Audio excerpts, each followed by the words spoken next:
우리 모두 각자는 다 예수를 믿는 사람들입니다. 예수 믿게 된 이유와 동기들은 다 나름 다릅니다. 날 때부터 나고 보니까 예수 믿는 집안에서 나서 예수 믿는 분도 계시고, 또 평생 예수라고는 믿지도 않았는데 살다가 이런저런 어려움 가운데 시달리다가 예수를 알게 된 분들도 있고, 어떤 이들은 병상에서 예수님 만난 이들도 있을 테고, 또 어떤 이들은 학교 간다고 가보니까 복음을 전하는 미션스쿨에 입학하게 돼서 예수를 알게 된 것도 있고, 어쨌든 여러 이유들로 말미암아서 우리가 다 예수를 믿게 되었지만은, 우리가 예수를 잘 믿는다는 것은 결코 쉬운 일은 아닙니다. 세월이 지나면서 올곧은 믿음의 길로 그렇게 들어가게 되겠지만은 그것이 마냥 쉬운 것은 아니라는 것을 오늘 본문 세례 요한의 경우를 통해서 우리가 좀 확인할 수 있는 부분입니다.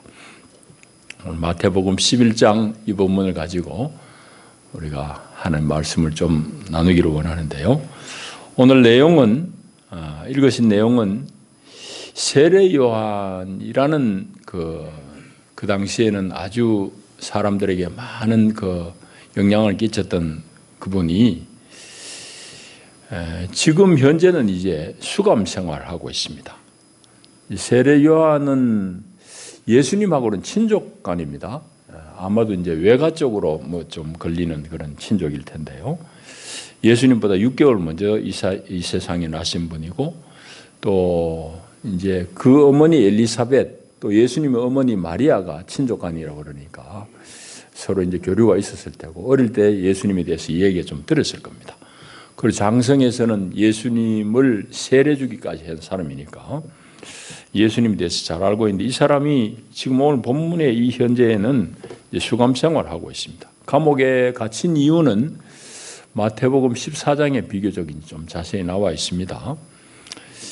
그거는 이제 좀 정치적인 오해를 받아서 그랬을 텐데, 헤롯 왕이 좀 사생활이 난잡한 사람이에요. 자기 본부인을 내쳐버리고 제수, 그러니까 동생 필립의 아내인 헤로디아가 아마 인물이 좋았겠죠. 헤로디아를 아내로 맞이합니다. 이 일이 하나님의 법에 어긋난 일이고 옳지 못한 일이니까 세례 요한이 그걸 이제 꾸중을 해요. 꾸짖습니다. 그 일로 말미암아서 이제 세례 요한이 투옥이 됩니다. 아마 그때 투옥된 일을 지금 배경을 하고 있습니다. 11장의 말씀은. 그 세례 요한이 수감 생활하고 있는 중에 오늘 2절에 보면은 옥에 갇혀가지고 예수님이 하신 일, 그리스도께서 하신 일을 소문으로 혹은 또 이런저런 경로를 통해서 예수님에 대해서 이 얘기를 들었습니다. 예수님에 대해서 이 얘기를 이리저리 들어본 세례 요한이 마음속에, 또 이제 갇혀 있으니까 좀 이런 생각이 더 들릴 수도 있겠지만은 좀 의구심이 드는 겁니다. 예수라는 인물이 그리스도가 맞느냐? 그리스도라는 말은 히브리 사람들 말로는 메시아입니다. 머사야. 그래서 예수가 우리가 그렇게 오랫동안 기다리던 그 메시아가 맞느냐? 아니면은 저 사람 말고 다른 메시아를 우리가 또 기다려야 되느냐? 이런 이제 의구심이 든 겁니다.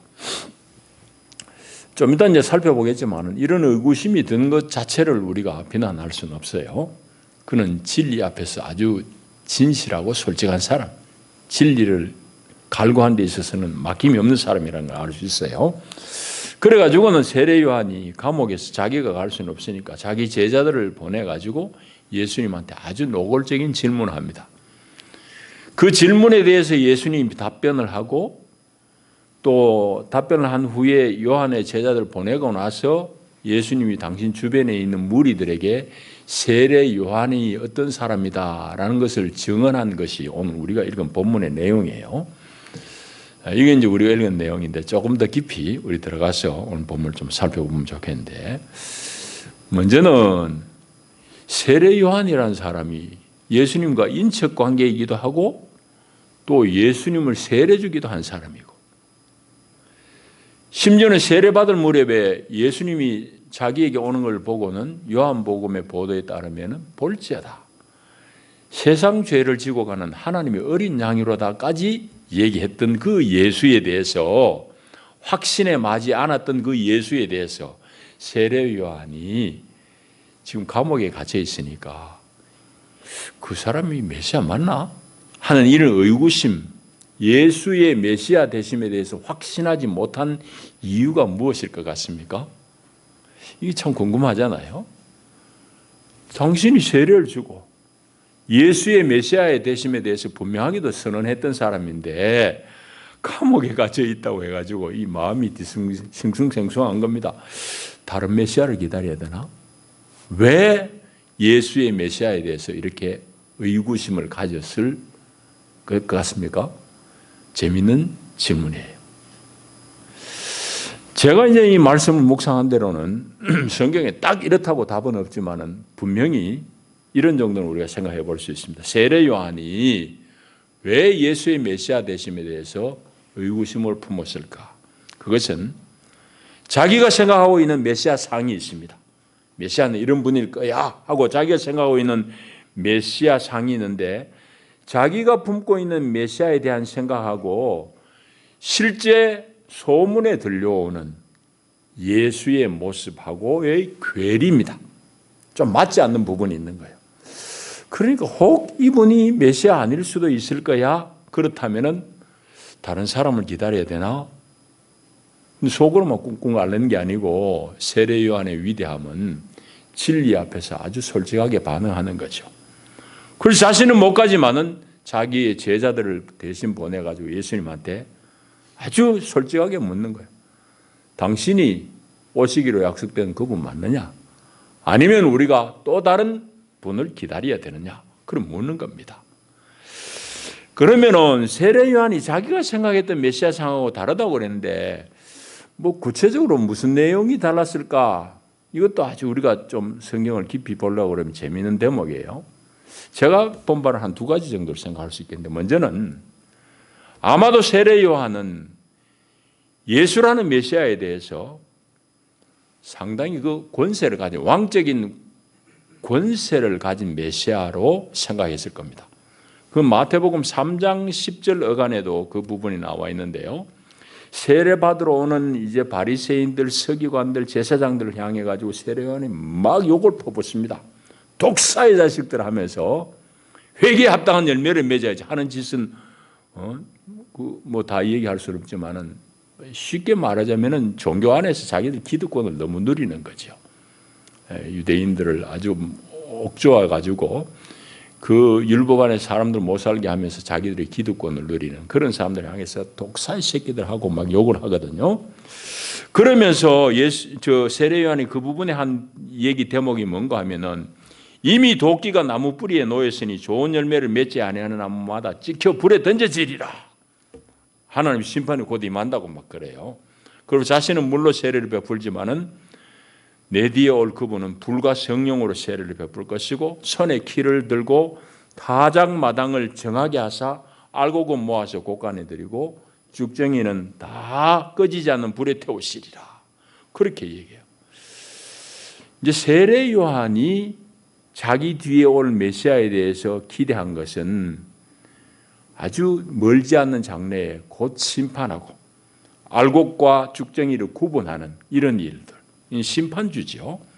심판주로서의 메시아로 기대했는데 가만히 보니까 예수님이 그런 거는 안 보여요. 기미가 안 보입니다. 로마의 폭정은 계속되고 로마의 앞잡인 헤로드 왕의 미움을 받아가지고 죄도 아닌 죄에 덤탱이 쓰고 감방에 이래 갇혀가지고 오랫동안 고생하고 있지. 도대체 그 메시아, 정의로운 메시아 어디 갔느냐는 거죠. 심판하신 예수님이 어디 있느냐는 거죠. 그러니까 아마도 좀 자기 속에 의구심이 들었을 가능성이 충분해요. 또 한 가지는 이런 겁니다. 예수의 행적이 자기가 생각하는 메시아 상으로서는 수용할 수 없는 그런 부분이 꽤 있었을 거예요.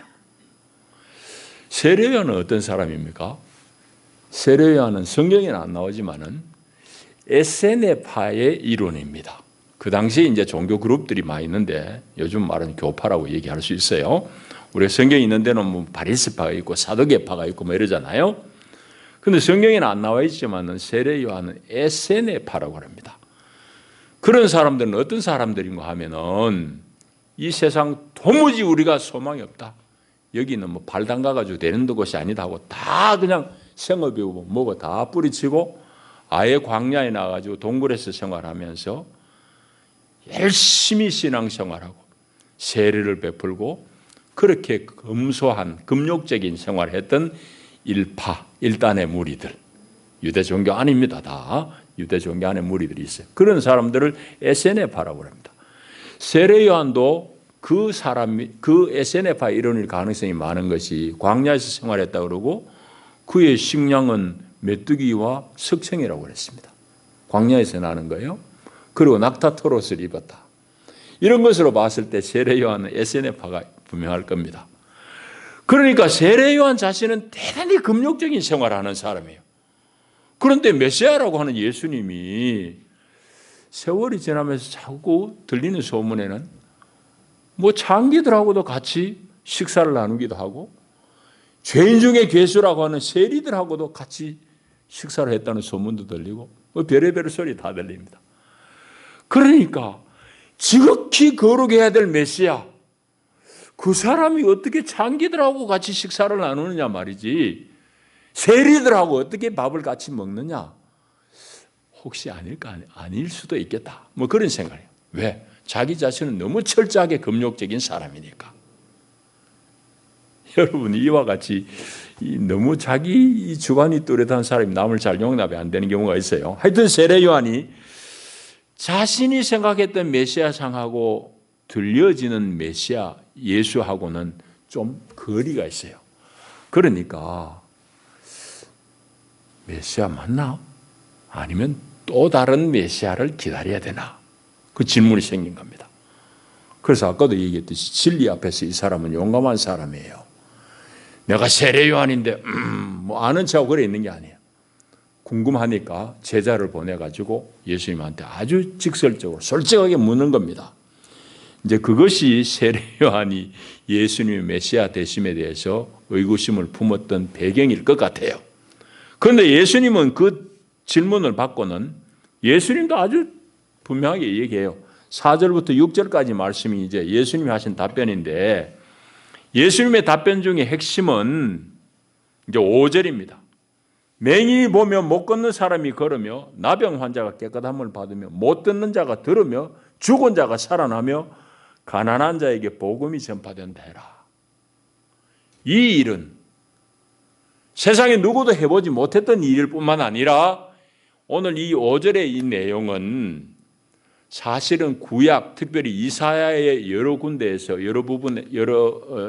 이사야서의 여러 군데에서 장차 올 메시아 시대의 내용을 이사야가 예고한 부분과 합치되는 부분입니다. 이사야 35장, 이사야 61장 또 다른 데도 있습니다. 다른 이제 예언서도 있지만은 특별히 이사야가 올 메시아에 대해서 많이 예언했거든요.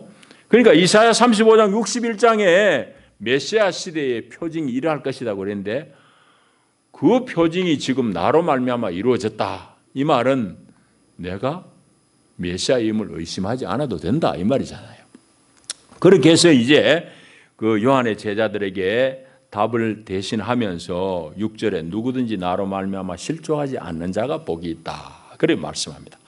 이제 제자들은 요한의 제자들은 흡족하겠죠.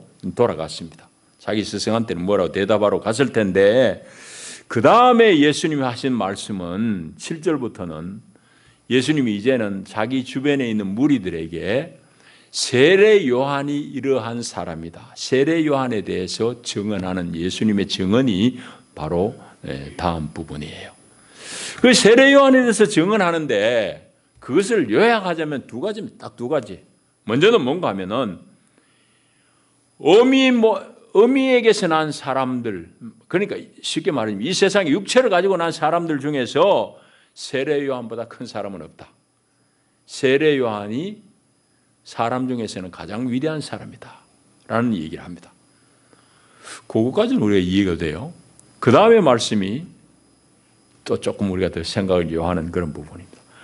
그 얘기를 예수님이 하시면서 그렇지만은 천국에서는 극히 작은 자라도 세례 요한보다 더 위대하다.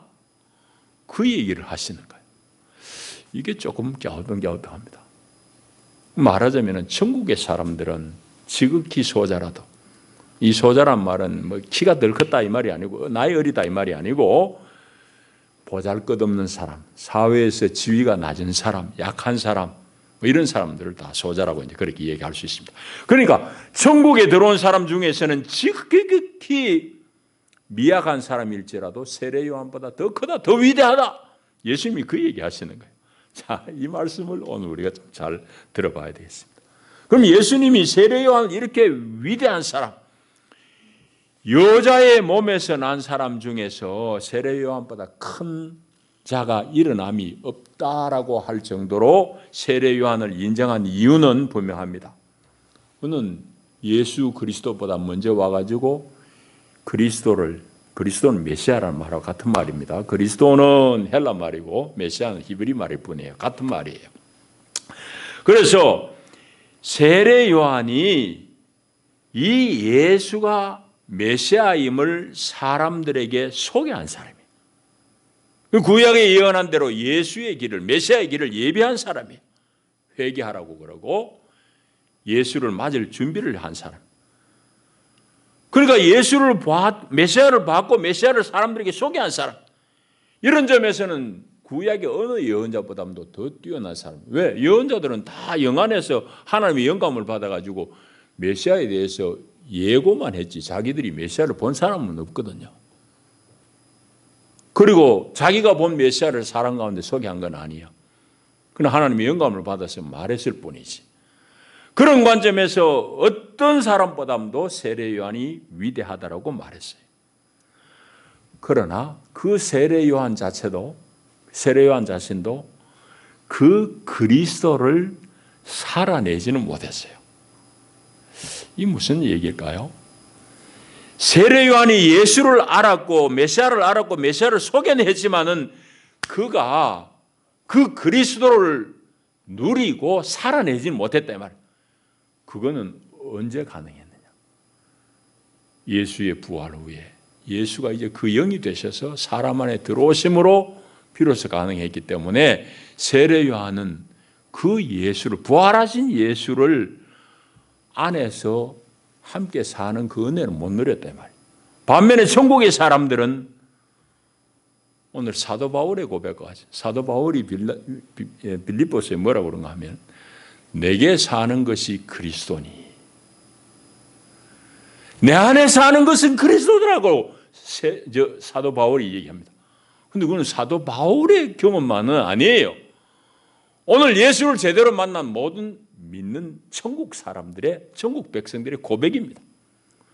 오늘 저와 여러분은, 천국의 시민인 우리들은 부활하신 예수가 이제 그 영이 되셔서 우리 안에 왕으로 그리스도로 사신다 이 말이죠. 예수가 내 안에 있는 거예요. 그래 이제는 우리가 육체의 나를, 자아를 이기며 그 예수를 살아내는 거지.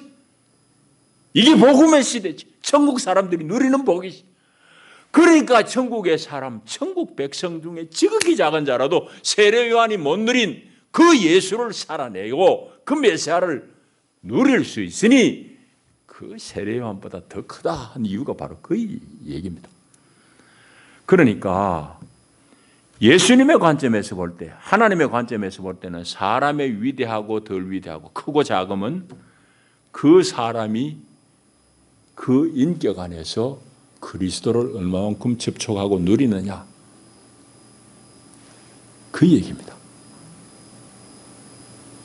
세상의 관점은 그 양반이 얼마나 가졌느냐, 그 사람 지위가 어떠냐, 뭐 지위 보고 가진 것 보고 뭐 얼마나 배웠지, 뭐 그런 것 가지고 사람을 평가하고 크다 작다 그러는데 예수님은 아니에요. 세례 요한이 어떤 선지자보다 더 위대하다고 그래 놓고는 천국에서는 지극히 작은 자라도 세례 요한보다 크다 하신 이유는 오늘 사람의 크고 작음은 하나님의 관점에서는 네가 얼마만큼 그리스도 예수를 친밀하게 누리느냐, 그 얘기예요.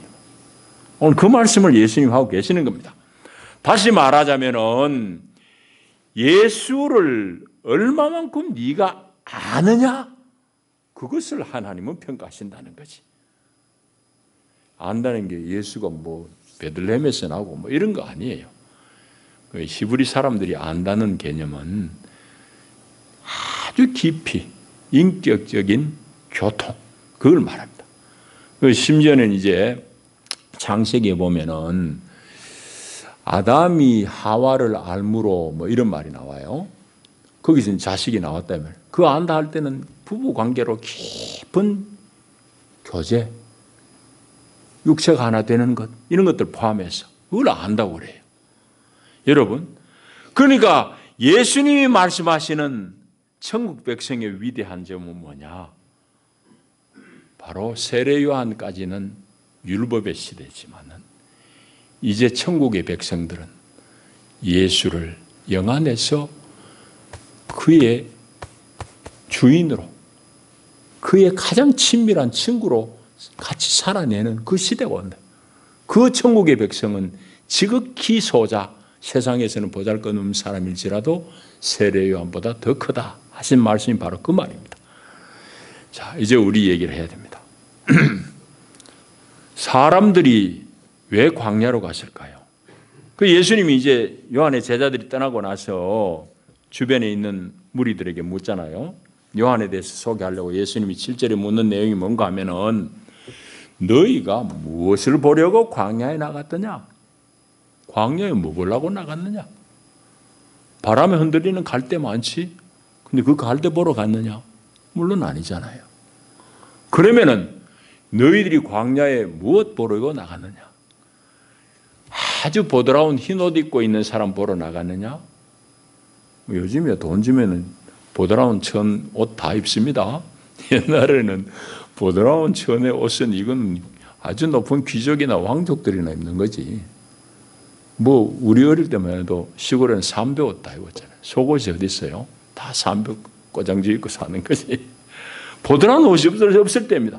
아주 돈 많은 사람, 왕족들이나 그 부드러운 옷을 입고 있는 거죠. 그래서 광야에 나갔는데 너희들이 부드러운 옷 입고 흰 옷 입고 있는 그런 사람 왕궁이 있지. 그럼 너희들은 왜 나갔느냐? 선지자들 보러 가니까 아니냐? 옳다. 그 세례 요한이 선지자보다 어떤 선지자보다 위대한 사람이다 라고 이제 얘기를 하시려고 예수님이 왜 너희들이 광야에 나갔느냐고 질문하는 겁니다.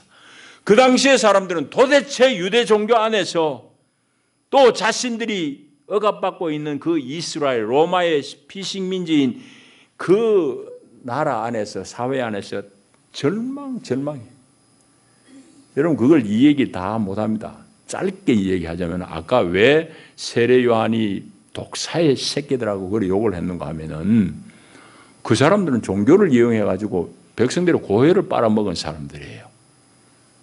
예수님이 성전 정결케 할 때에 여러분 장사치들 상을 다 뒤집어버리고 막 쫓아내잖아요. 그건 다 제사장들하고 장사꾼들하고 결탁해가지고 일반 백성들이 가져온 양들 다 불합격이야. 다 하나님 앞에 부정한 거니까 이게 제물로 불합격. 그럼 어떻게 집에 가서 또 가져와요? 100리 200리 떨어졌는데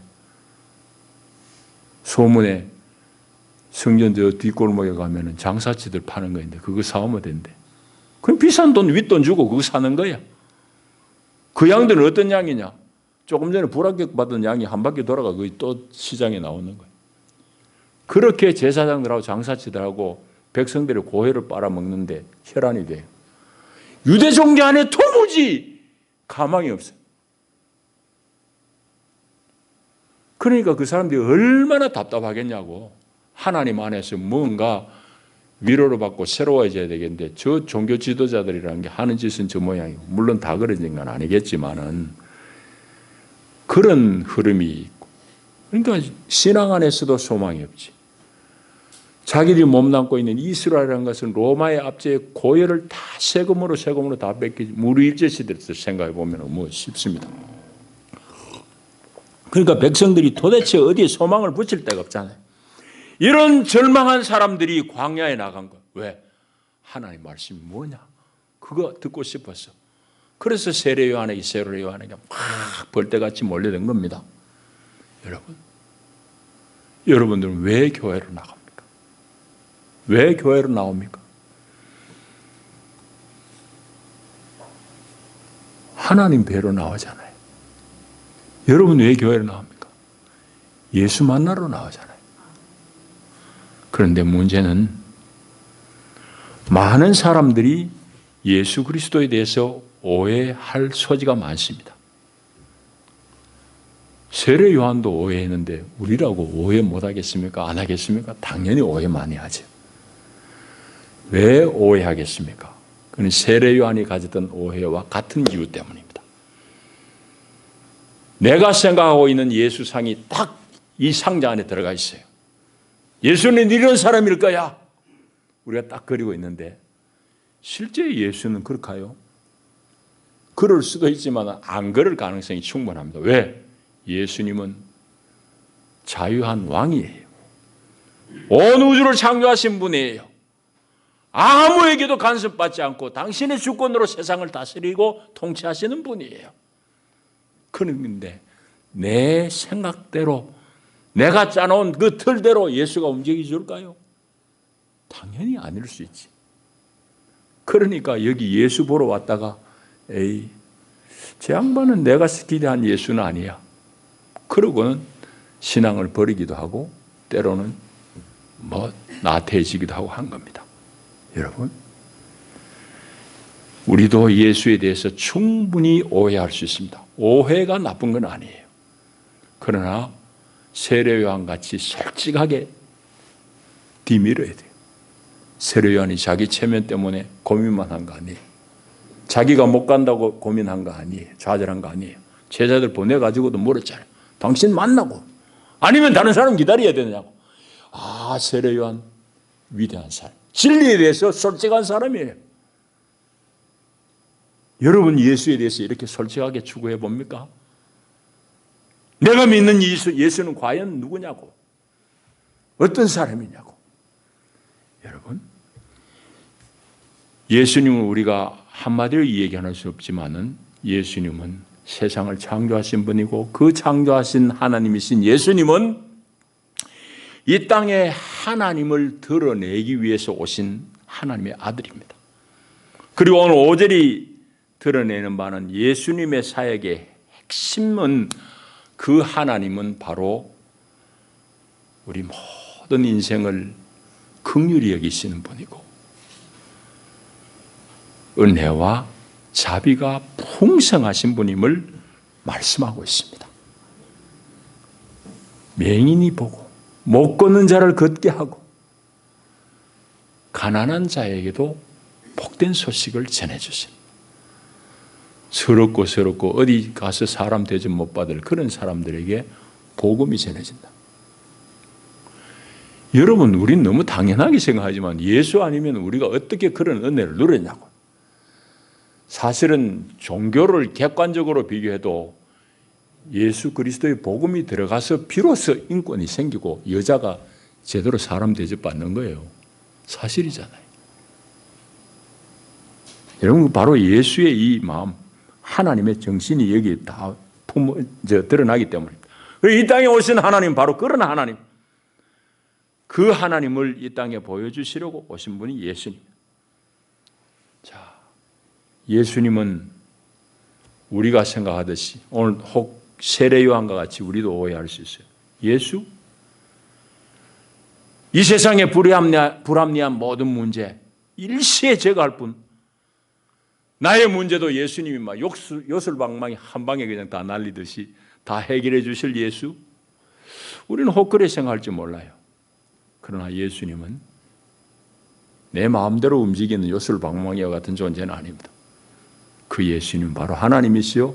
그 예수는 이 우주의 주인이시고 왕이시고 당신의 주권대로 이 세상을, 온 우주를 역사하시고 통치하시는 하나님.